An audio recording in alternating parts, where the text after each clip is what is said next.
sustatzen du euskerazko sorkuntza, euskeraz ikusentzunezkoetan sortzea, eta hori bera oso garrantzitsua da.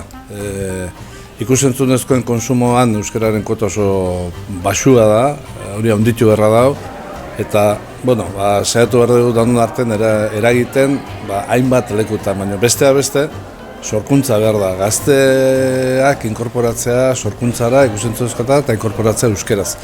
Euspot alde hortatik ekimena oso indartsua da, oso egokia da, eta gainera arizmendikin uztartu danean, gainera oraindik ere gaztegoen gana iristeko beste alegin ematen du. Alde hortatik ekimena bera bikaina, eta gero aurtengo edizioan ikusten ari gara kantidadea handitzen ari dela, baina kantidaderekin batera kalitatea ere, eta emaitza batzuk daude oso bikainak eta lehiakorrak.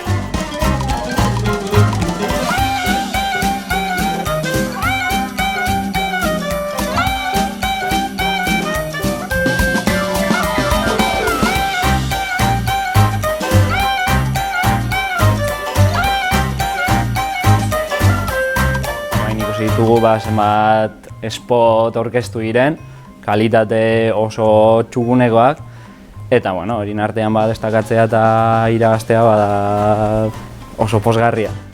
Ikusentzunezko ikaslea naiz eta olako ekintzak aukera onak dira lanak egiteko eta lanak jende aurrean aurkezteko.